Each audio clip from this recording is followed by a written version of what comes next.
So, obviously, a lot of Conservatives, um, not just at the local level Conservatives, but we're talking MP level Conservatives as well, are not happy.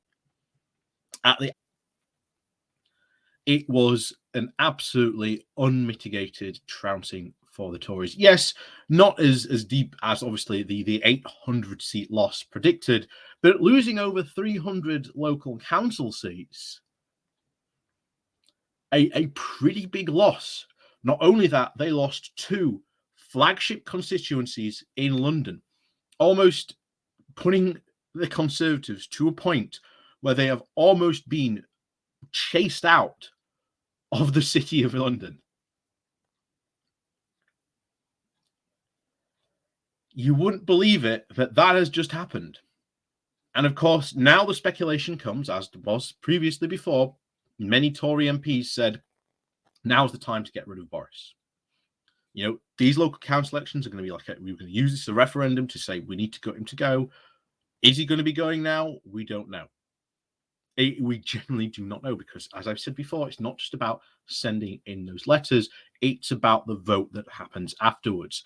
And there is still no clear indication that those Tories that want to get rid of Boris Johnson can, well, win that vote and get rid of him. And if they do lose that vote, then Johnson is safe for another year. And of course, there are rumors now that Johnson would go for an autumn election to try and, shall we say, weed out more of those troublemakers by removing the whip from them.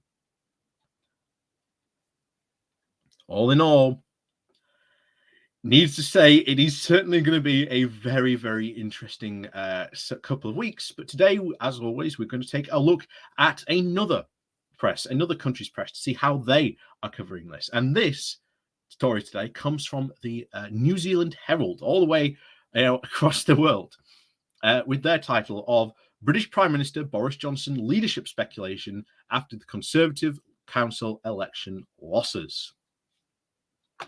So we've known this has been coming. Whether this will happen or not, it's difficult to say because, again, it's those letters and the vote afterwards. And can or can they not, those Conservatives that want to get rid of him, win that vote? So we're going to go diving into this, but as always, before we go jumping into that, please do remember to hit that like, share, and subscribe button. And of course, down below there are links to my Patreon page and a one-off donation link called Buy Me Coffee, where you can buy me coffee. And as always, there are the YouTube subscription button down below, as well as the new thank you button as well, where you can now leave a little fancy comment. So as always, thank you very much to all those people who do help support the channel. And now on we go to the New Zealand Herald. Whoop, there we go. So, British Prime Minister Boris Johnson's leadership speculation after the Conservative loss of local council elections. He won a historic landslide election victory just over 2 years ago, but Boris Johnson might no longer be the British Prime Minister in as little as 3 weeks. 3 weeks, that's what we're putting it down for. Like I say, we've been here before on Boris Watch, but 3 weeks, given he's had such a bad showing, possible. But again, we've been here before and it hasn't happened, but we're going to have to see. So as a leadership challenge mounts after now a series of humiliating defeats in the UK elections last week, the loss of the very prestigious Blue Ribbon London Council of Westminster, Wandsworth and Barnet on Thursday's local council elections came after Johnson was fined by police for breaking the coronavirus law he helped to create. A prominent Conservative columnist had branded Johnson a slob with no presiding intellect, who should be dumped in favour of his fancier minister, of his finance minister, before it's too late. The Times' Matthew Parris has joined a chorus of other Tories whose nerves have been shredded with the continued gaffes from Downing Street and a resurgence in both the opposition of both the Labour Party and potential kingmakers, the Liberal Democrats, in the drubbing in the last week's elections. Johnson supporters insist he's going nowhere, but longtime Conservative backbench Sir Roger Gale told The Independent, there is a tide that's flowing and that's unstoppable. On Thursday, voters in Scotland, Wales and Northern Ireland, as well as London, and a smattering of other English regions went to the polls to vote for their local councillors.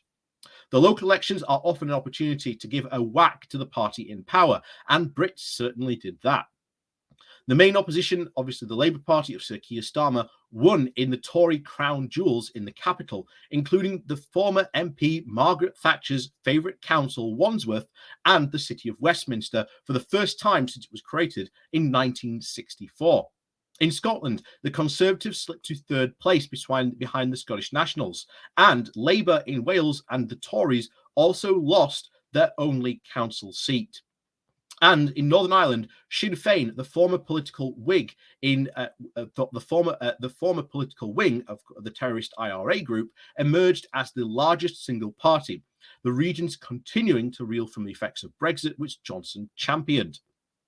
The UK now faces a very real prospect of an independent referendum in Scotland and Northern Irish vote on unification with the Republic of Ireland. Johnson had been riding high in his role as an international statesman, talking tough against Russia and dropping into Kiev for chats with Ukraine's President Volodymyr Zelensky. But the elections have been a wake-up call, and an ashen-faced PM said the results were mixed. He said, "We've had a tough night in some parts of the country, but on the other hand, in other parts of the country, you are seeing Conservatives going forward and making quite remarkable gains in places that haven't voted Conservative for a very long time, if ever. Indeed, the Tories held onto all the areas where locals were keen on Brexit." Johnson's huge election victory in December of 2019, when the Conservatives received a majority of at least 80 seats, was because the party widened its appeal by picking up new MPs in the mostly English electorates with strong pro-Brexit sentiments.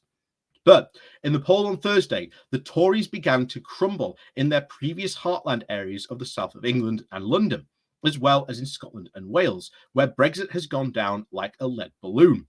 One former Conservative minister told The Independent the party could not win by trying to appeal solely to Brexiteers. These are the Boris heartlands, but they are not the Tory heartlands. There is no good saving the soup if you lose the meal. But it's not just Europe. The so-called Partygate scandal has rocked the government and, of course, Boris Johnson in particular. During much of the pandemic, gatherings of more than 2 people were severely restricted in Britain to stop the spread of the coronavirus 19. Yet, it's thought to as many as at least 18 gatherings, many involving booze, took place at Downing Street, among which of staff and politicians, several with the PM president, when one was his very own birthday party, which 30 people celebrated and which cake was served. Last month, London Metropolitan Police said it would fine Johnson for breaching COVID regulations, and several Tory politicians said that Partygate was mentioned by very disgruntled voters on the doorstep. Conservative MP Sir Roger Gale said that a challenge to Johnson's leadership could occur within the next 3 weeks, and that's where we're going to have to see what happens here. There's a tide that's flowing and that's unstoppable. Something has got to happen. Gale said there was a danger ahead with further Partygate revelations, likely very difficult by elections looming, and of course Brits angry at the soaring energy and food bills. Another MP said it was a case of when, if not, Johnson was challenged. In total, 54 Conservative MPs needed to raise their hands for a leadership ballot to take place. And of course, it's not just that, it's the vote that happens afterwards that's just as important, as we said earlier. Matthew Parris, who was once a Conservative MP for several years and is now a prominent political commentator, said Johnson should go. He said, "Hard times ahead will put down any administration whose leadership is not inhabilitated by someone of serious intelligent mission." He wrote on a scathing opinion piece in the Times, along with the news for news.ae.uk, published by the News Corporation on Saturday, that a leader must emerge to lead in honest and grown-up fashion and must be able to explain what government can and, just as important, cannot do. We need the reassurance of a presiding intellect. Instead, we have a slob. He no doubted that most of the crop of the Tory MPs don't have the guts to do anything about it. But if they procrastinated, it would be too late, and Labour might take the keys to number 10. Paris suggested that the Chancellor of the Exchequer, Sunak, should challenge. Sunak has not been untouched by the whiff of the scandal himself. He was also fined for attending the gathering at Downing Street, and there has been scrutiny of his family's tax affairs. But Paris said that Sunak can survive this, saying, he should, because we need someone with an intellectual grip and the dash of personal attractiveness, someone we could respect, someone whom we can imagine reading the cabinet briefing papers with care and understanding, someone who would actually be interested, someone with a mental rigor and an air of dispatch, and someone that any true conservative would keep and hold tight on the purse strings. Again, Rishi Sunak has had an absolute drubbing himself. His own polling numbers, as we've seen just recently, again, Liz Truss at the top, followed by, again, Rishi Sunak. Rishi Sunak dropped from second place to, I think, 12th place or something like that, but he's out of the top 10.